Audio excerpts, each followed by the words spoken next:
no normal monsoons and no normal floods. We are used to monsoons, we are used to floods, we have provincial mechanisms, national mechanisms to deal with such disaster. What we were not prepared for was for floods to descend from the sky. Prepared for was for floods to descend from the sky, to form such a large body of water in the middle of our country that could literally be seen from space, and that is still eking its way to the ocean, leaving devastation in its wake. How does one overnight cater to the needs of 33 million people, greater than the population of Sri Lanka, New Zealand, Australia, 95% of Canada, more than the people in all of New York State? And this is a compounding tragedy.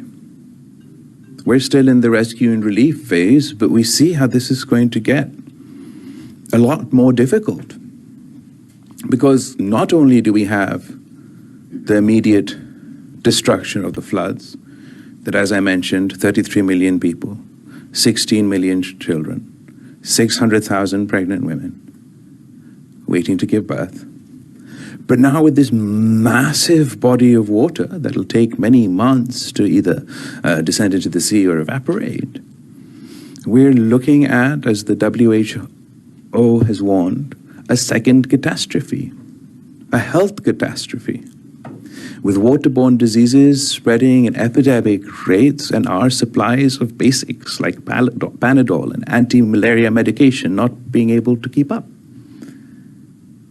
And if the 33 million people have been affected, I mean, if you've seen the images, I'm sure there's been videos on social media, etc., of the masses of mosquitoes rising from these waters and forming large clouds above. It is truly an apocalyptic scene. Now, not only do we have the flood climate catastrophe, the health disaster, but at least 4 million plus acres of standing crop or cash crop was destroyed in these floods. The income of small farmers was largely agricultural areas where we have been affected. And one often looks at the images on TV, particularly from far away, and there's this impression that these are all incredibly, impoverished people, and absolutely Pakistan has a problem with poverty. But I must explain that amongst those 33 million people, the large majority of which were not impoverished before the floods. They were earning their way. They were taking care of their families, of the earnings of their lands. Now they are homeless and impoverished.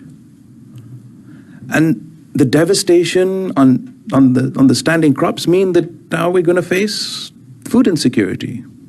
We all know we were anyway threatened with that because of Ukraine and supply line issues. Now there's a serious threat.